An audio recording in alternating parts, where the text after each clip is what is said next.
Hello friends, this is Priya and I welcome you on my YouTube channel Prep English. Video is also about the lesson plan and this is about the pollution that is the part of composition. So let's start the video. Firstly, I have told you that if you are going to prepare any lesson plan, the first thing you will note down the general aims. What? General? It is an integral part of lesson plan. So once again I will tell what is general aims. General aims क्या होता है? General AIIMS वो हैं कि किसी भी lesson plan के जो बनाने के सामान्य उद्देश्य होते हैं आपको वो मेंशन करना होता है इसमें। जैसे ये कंपोजिशन का पार्ट है पोल्यूशन, तो आपको कंपोजिशन पर जो लेसन प्लान बनाने का जनरल एम्स क्या है उसको इसमें मेंशन करना होगा।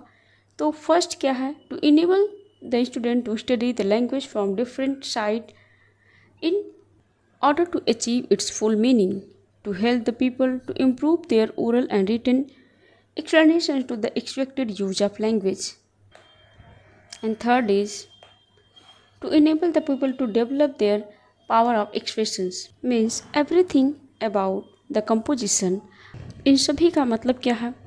बच्चों के अंदर जो पावर एक्सप्रेशन है उसको डेवलप करना, मतलब किसी भी चीज़ को लेकर के अपनी जो ओपिनियन है उसको एक्सप्रेस करना, किसी भी चीज़ को लेकर के उनकी समझ को बनाना, ये क्या है? ये जनरल एम्स है उसके। नेक्स्ट देखेंगे आएगा specific aims. Specific aim as you all know कि ये एक मेन हेडिंग है और इसके अंडर में नॉलेज, अंडरस्टैंडिंग एंड कुछ और उसमें सब हेडिंग्स आती हैं। तो उसको जो पॉइंट बाय पॉइंट डिवाइड कर लेते हैं। मीन्स नॉलेज में 2 पॉइंट्स, अंडरस्टैंडिंग में 2 पॉइंट्स। तो नॉलेज में क्या है? First point, the student are very familiar with various pollution. Means knowledge क्या है कि आप ये चीज़ पहले बताएंगे कि पॉल्यूशन, क्योंकि आप 7 और 8 के बच्चों को पढ़ाने जा रहे हैं तो ये ऑलरेडी उनको पता होता है कि पॉल्यूशन क्या है, बट आप थोड़ा डेप्थ नॉलेज देंगे उनको, इसलिए आपने इस लेसन प्लान को बनाया है। तो क्या है? The student are very familiar with various pollution, the students have the knowledge of the pollution. Understanding क्या है? The student will be able to explain the topic pollution. The student will be able to explain, they can express own thought related pollution. Then आता है application.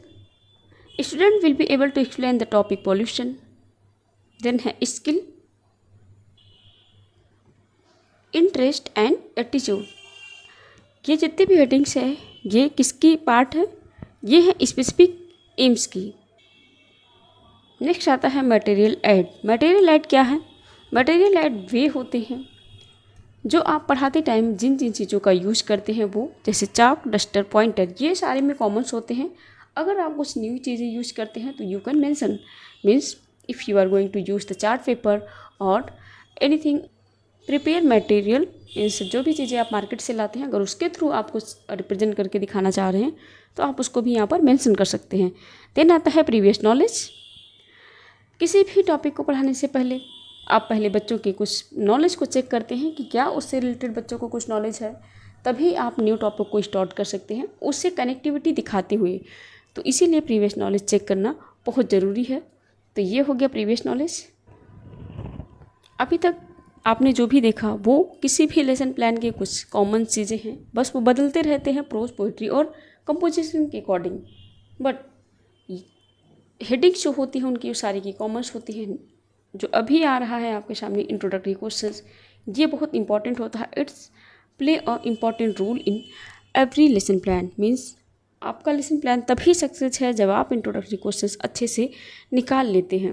Introductory questions क्या होते हैं? मैंने आपको पहले ही बताया है कि इंट्रोडक्टरी क्वेश्चंस वो हैं कि जब आप किसी भी टॉपिक को इंट्रोड्यूस करने जाते हैं तो आप फर्स्टली जा करके ब्लैक बोर्ड पर डायरेक्ट क्वेश्चंस आंसर या टॉपिक लिख करके नहीं शुरू करते हैं। आप करते क्या हैं? वहाँ पर पहले बच्चों से कुछ क्वेश्चंस पूछते हैं और बच्चे उन क्वेश्चंस का रिप्लाई करेंगे। स्टेप बाय स्टेप आप अपने मेन टॉपिक तक पहुँचेंगे। जैसे आपको पॉल्यूशन पढ़ाना है तो आप कौन से क्वेश्चंस उनसे पूछ सकते हैं जिनसे बच्चे पॉल्यूशन के बारे में आपको हिंट दे। तो वो कुछ क्वेश्चंस ऐसे हो सकते हैं, what is essential things of human being. Means मनुष्य के जीवन में सबसे इसेंशियल चीज़ें क्या हैं। तो बच्चे जेन्युइन सा है कि वो रिप्लाई दे सकते हैं कि वाटर, एयर, फूड एटसेट्रा। तो next question you can ask, what is the importance of all these things, means air, water and food, इन सब का हमारे जीवन में इम्पोर्टेंस क्या है। देन दे कैन से कि आवर ऑल लाइफ और depend on all these things. Then you can next ask, then you can ask कि what will happen if water, air and soil are impure, means अगर water, air और soil impure हो जाती है तो क्या होगा। तो बच्चों का रिप्लाई आ सकता है कि सारी चीज़ें पोल्यूटेड हो जाएंगी और ये ह्यूमन बीइंग के लिए नुकसानदायक हो सकती हैं। तो आपको मिल गया pollution word. Then you can say कि students today I am going to teach about the pollution. तो यहाँ से आपकी टॉपिक निकल करके आती है, यही होता है इंट्रोडक्टरी क्वेश्चंस। नेक्स्ट देखेंगे क्या आता है। स्टेटमेंट ऑफ एम के बारे में मैंने बता दिया कि वही जो आज हम आपको ये पढ़ाने जा रहे हैं, ये हो गया स्टेटमेंट ऑफ एम।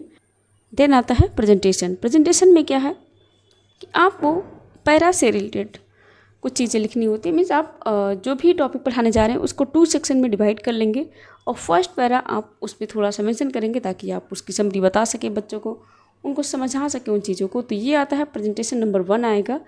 आगे देखेंगे उसमें क्या चीज़ें मेंशन होती है। ये जो ऊपर की हेडिंग्स है ये आपको ध्यान देना चाहिए। ये है टीचिंग पॉइंट।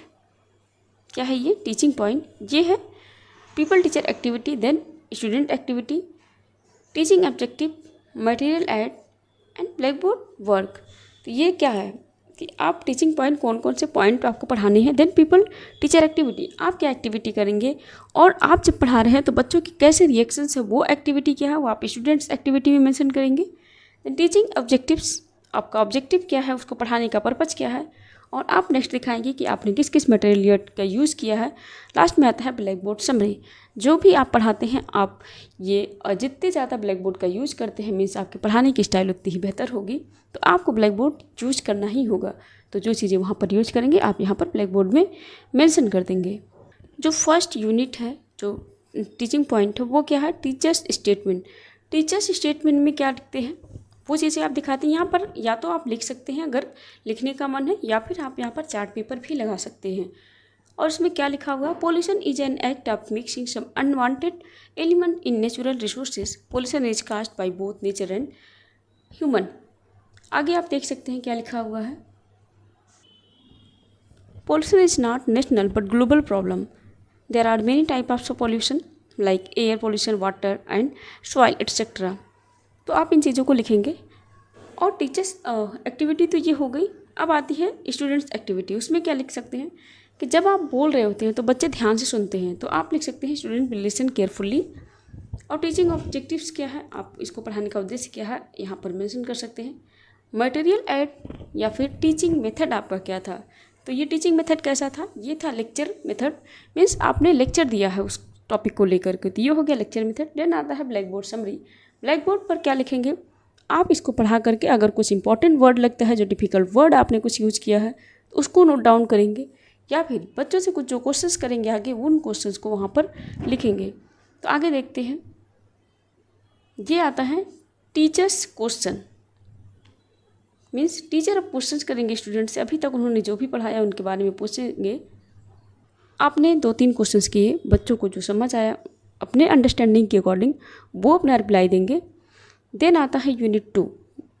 आपको ये पहले से ही मैंने बता रखा है कि किसी भी लेसन प्लान को आप 2 यूनिट्स में पढ़ाएंगे। आप ओनली 1 यूनिट नहीं लिख सकते हैं। आप चाहे वो प्रोज का बनाएं, चाहे पोएम का बनाएं, चाहे फिर कंपोजिशन का हो, ग्रामर का हो, तो आपको 2 यूनिट्स करना होगा। तो फर्स्ट यूनिट हो गया। आप सेकेंड यूनिट में क्या होगा? Teaching statement 2। ये है टीचिंग पॉइंट में। तो इसमें क्या करेंगे? इसमें किसी एक पोल्यूशन को ले लेंगे। मीन्स अभी आपने 3 पोल्यूशन की बात की, एयर, वाटर एंड सॉइल। तो आप एयर ले सकते हैं, वाटर ले सकते हैं और सॉइल ले सकते हैं। तो एक को लिख करके उसके बारे में थोड़ा डिटेल्स उनको बताएंगे। नेक्स्ट आप उनसे करेंगे कुछ क्वेश्चंस, जो आता है टीचर्स क्वेश्चन में। ओके, एक्सप्लेन करने के बाद जो सेकेंड स्टेटमेंट था उसको एक्सप्लेन करने के बाद आप क्वेश्चंस पूछते हैं। उसी से रिलेटेड क्वेश्चन पूछेंगे जो अभी आपने बताया है। जैसे आपने ऊपर देखा कि उसमें एयर पोल्यूशन के बारे में मेंशन था। क्या मेंशन था? एयर पोल्यूशन के बारे में। ओके, तो आपका क्वेश्चंस क्या होगा? वो भी इसी से रिलेटेड होगा, जैसे what we need to breathe, what is the major cause for the air pollution, what do you call to air when smoke is mixed with air. तो ये हो गया। एंड वन मोर थिंग, अगर आपको ये जो पॉइंट्स हैं अगर इम्पॉर्टेंट लगे या फिर आपको ये नोट डाउन करना हो तो आप वीडियो को पॉज करें और इसका स्क्रीनशॉट ले लें। आगे देखते हैं। यूनिट सेकंड है, आप 2 यूनिट लिख सकते हैं, मिनिमम आपको 2 लिखना होगा। अगर आपका मन हो तो यूनिट 3 लिख सकते हैं, यूनिट 4 लिख सकते हैं। इसमें यूनिट 3 क्यों आया? क्योंकि इसमें पॉल्यूशन के बारे में 2 पॉल्यूशन की बात हुई है, 3 पॉल्यूशन की बात हुई है, वाटर, सॉइल एंड एयर। तो एयर के बारे में आपने यूनिट 2 में मेंशन कर दिया। यूनिट 3 में क्या हो सकता है, ये वाटर पोल्यूशन के बारे में एक्सप्लेन करेंगे। टीचर्स स्टेटमेंट जो होगा वो वाटर पोल्यूशन को लेकर के होगा। देन जो क्वेश्चन आएगा तो वो वाटर पोल्यूशन को लेकर के कुछ क्वेश्चंस किए जाएंगे बच्चों से। ये हैं वो क्वेश्चंस, यहाँ पे आप देख सकते हैं। ये जो 3 क्वेश्चंस है, इन क्वेश्चंस को आप देख सकते हैं। अगर इम्पॉर्टेंट लगे तो आप वीडियो को पॉज करके उसका स्क्रीनशॉट भी ले सकते हैं।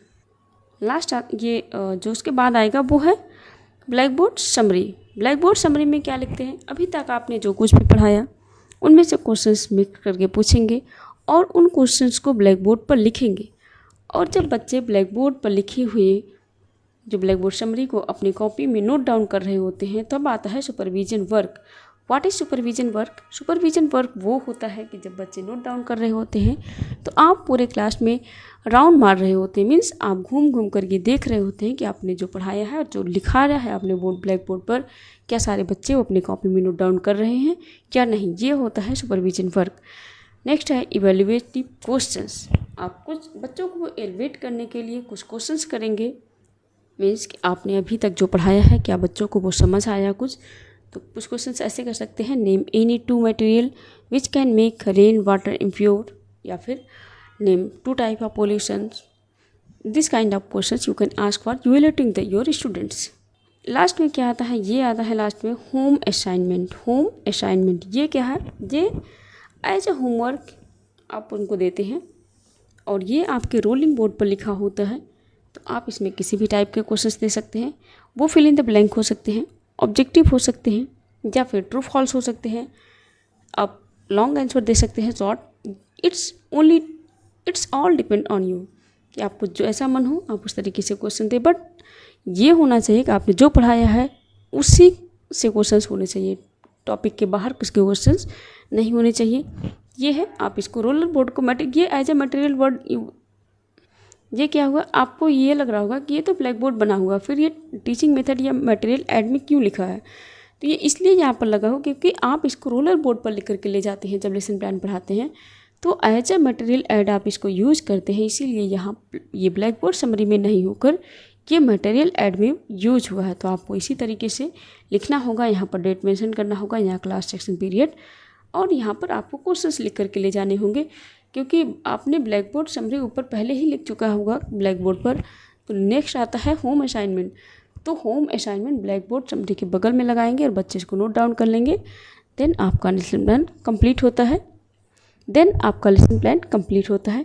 ये रही आज की वीडियो। अगर आपको ये लेसन प्लान समझ आया हो, अगर ये आपके लिए हेल्पफुल हो तो वीडियो को प्लीज़ लाइक करें, चैनल को subscribe. Thank you for watching this video.